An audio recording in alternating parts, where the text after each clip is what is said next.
Lundi 22 mars 2010, des tempêtes de sable touchent actuellement le nord de la Chine et menacent l'ouest des États-Unis. De gros dégâts dans le Queensland en Australie au passage du cyclone Uli. Et enfin, on reviendra sur le retour de la pluie, de la douceur, mais également des vents en France en fin de journal. Durant cette fin de semaine, des tempêtes de sable ont touché plusieurs grandes villes du nord de la Chine, y compris la capitale Pékin, et ce phénomène devrait perdurer au moins jusqu'à lundi selon les services météorologiques.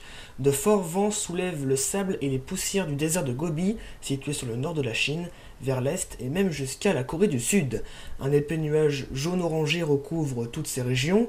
Sur l'ouest de Pékin, les rafales de vent atteignaient les 100 km/h hier et généralement 70 à 90 km/h sur l'ensemble des provinces du nord, y compris la Mongolie. Les services météorologiques indiquent que ce nuage de poussière pourrait arriver jusque dans l'ouest des États-Unis.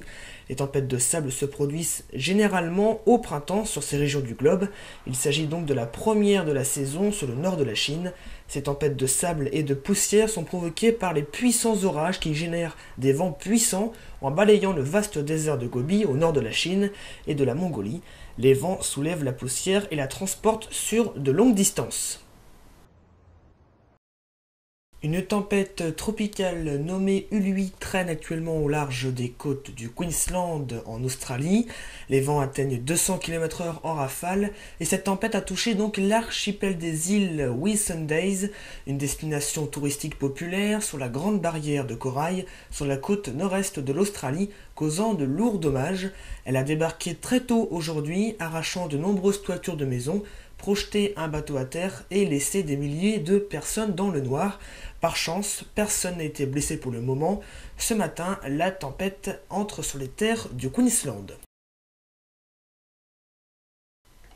Je vous le disais en titre, le froid c'est fini, place maintenant à la douceur. On y a déjà eu un avant-goût la semaine dernière, mais cette fois-ci elle va s'accompagner du retour de la pluie et bien sûr des coups de vent.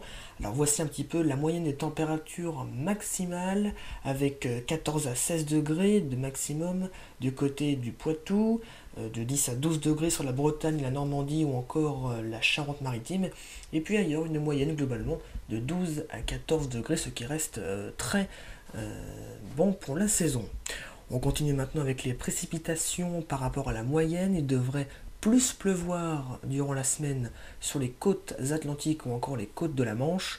Un temps certainement un petit peu plus sec, on va dire moins humide, sur l'Est et le Pays rennais. Ailleurs, entre 15 et 20% d'excédent de précipitations. C'est la fin de cette édition, merci à vous de l'avoir consulté.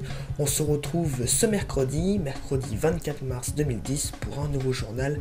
Toute l'équipe se joint à moi pour vous remercier de votre fidélité et de votre confiance. À mercredi.